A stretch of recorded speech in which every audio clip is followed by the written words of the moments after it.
दोस्तों कैसे हैं आप। आई होप अच्छे होंगे। अच्छे ही होने चाहिए। और घर में सब बढ़िया।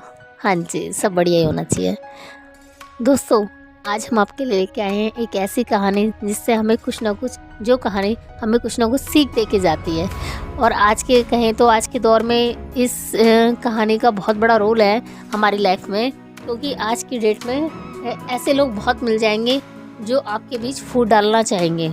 आप जो भी है, किसी के बीच में भी रिश्ता कोई भी हो तो फूट डालने की कोशिश की जाती है, क्योंकि कोई भी किसी को आज के ज़माने में हंसता खेलता खुशियों से भरपूर नहीं देख सकता। आप समझते हैं इन सब बातों को।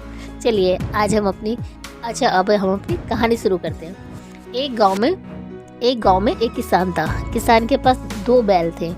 वो जो 2 बैल थे उन दोनों के बीच बहुत घनिष्ठ मित्रता थी, बहुत घनिष्ठ दोस्ती थी उन दोनों के बीच में।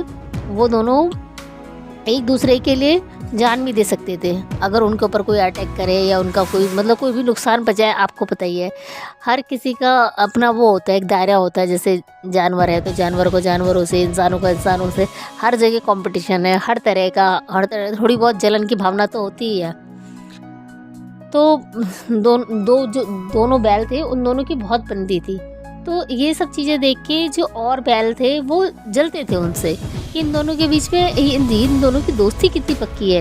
ये दोनों एक दूसरे के लिए मर मिटने को तैयार हैं। तो इन्होंने सोचा, उन बैलों ने सोचा कि क्यों ना हम इनकी दोस्ती में फूट डालें।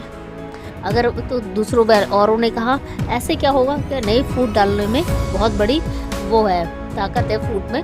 तो उन्होंने क्या करा, एक दिन वो उस मौके की तलाश में थे कि दोनों बैल कब अलग अलग मिले। तो एक दिन एक बैल मिल गया। तो उन्होंने उस बैल से कहा तुम्हारा मित्र बड़ा चालाक है, अपने लिए तो हरी हरी घास खाता है, तुम्हारे लिए सूखी सूखी घास छोड़ देता है, अपने लिए ताज़ा ठंडा ठंडा पानी पीता है, तुम्हारे लिए बचा कुचा छोड़ देता है। तो उसने कहा, उस बैल ने कहा नहीं, मेरा मित्र ऐसा नहीं है, मेरा मित्र बहुत अच्छा है, वो मेरे लिए कुछ भी कर सकता है।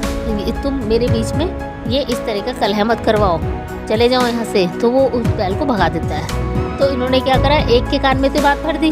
अब एक वो दूसरे मौके की तलाश में थे कि दूसरा बैल कब मिले। फिर अचानक उन्हें एक दिन फिर उनके मौके की वजह से एक दूसरा बैल मिल जाता है। फिर वो उसके पास जाते हैं, उससे भी यही कहते हैं तुम्हारा मित्र बड़ा चालाक है, खुद तो हरी हरी घास खाता है, तुम्हारे लिए सूखी फूकी घास छोड़ देता है, और अपने लिए ठंडा ठंडा ताज़ा पानी पीता है, और तुम्हारे लिए बचा कुचा पानी छोड़ देता है हौदी में।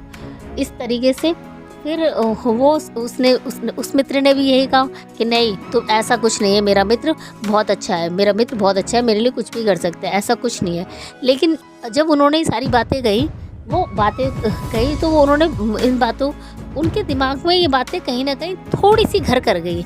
ये तो जेन्युइन सी बात है, अगर हमारे को कोई कुछ कहता है तो बात कहीं ना कहीं पहले तो हम निगलेक्ट कर देते हैं, लेकिन वो कहीं ना कहीं जहन में आ ही जाती है। तो ऐसे ही कुछ दिन बीतते चले गए। एक दिन क्या हुआ, बैल ने देखा कि उसका मित्र वाकई हरी हरी घास खा रहा है और उसके लिए बचा कुचा छोड़ दिया है। मतलब खुद ने तो हरी हरी घास खा ली और फिर उसके लिए बचा कुचा छोड़ दिया।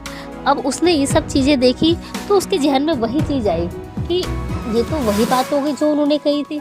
तो वही है ना, जहाँ शक का कीड़ा होता है, शक तो पता है, शक तो कर ही देता है, काम तमाम ही करता है, आपको पता ही है।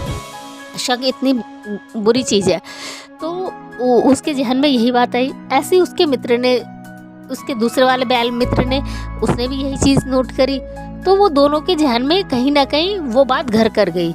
अब दोनों ने क्या करा, अब दोनों के बीच में एक दिन किसी बात में लड़ाई हो गई कि फिर उन्होंने ये सब कुछ डिक्लेयर करा कि मतलब तू बहुत चालाक है, तू ऐसे ऐसे करता है मेरे साथ, मैंने सच्ची दोस्ती निभाई, तूने मेरे साथ ये किया वो किया। दोनों ऐसे ही आपस में करते हैं, फिर दोनों अलग हो जाते हैं। तो इसमें इनका क्या होता है, इनकी दोस्ती तो अलग हो गई, लेकिन फ़ायदा किसका होता है, दूसरे लोगों का, क्योंकि वो उन दोनों की दोस्ती से चलते थे। कहते हैं ना, एकता में शक्ति होती है। तो इस तरीके से दोनों की दोस्ती टूट गई और दोनों अलग अलग हो गए। अब जलने वाले तो खुश हो गए। तो हमें इस कहानी से क्या सीख मिलती है, हमें ये सीख मिलती है कि कभी भी कोई भी हमारे बीच में किसी भी रिश्ता हो सकता है, कोई भी रिश्ता हो, दोस्ती का हो, किसी भी चीज़ का रिश्ता हो, उसमें कोई अगर फूट डालता है तो उस फूट में हमें उस फूट को आगे नहीं बढ़ने देना चाहिए। हमें उस चीज़ को समझना चाहिए और उस बात को अपने ज़हन में नहीं लानी चाहिए जो भी किसी ने कही है, क्योंकि जहाँ फूट है वहाँ पे रिश्ता कभी भी फलता फूलता नहीं है। वो कहते हैं ना, फूट डालो और शासन करो, वो नीति, ये नीति बहुत ही कारगर साबित होती है अगर कोई अपने मन में उस बात को घर कर ले। तो दोस्तों, हम आपसे यही कहना चाहेंगे, कभी भी किसी की बातों में ना आए और हर बात को संयम से समझें और अपनी दोस्ती को या कोई भी रिश्ता हो उसमें किसी भी तरह का किसी तीसरे पर्सन का इंटरफेयर ना होने दें। चलिए दोस्तों, मिलते हैं। आई होप आपको स्टोरी अच्छी लगी होगी, इसका मोरल भी अच्छा लगा होगा। मिलते हैं अगली स्टोरी में। बाय गाइस और जय माता रानी।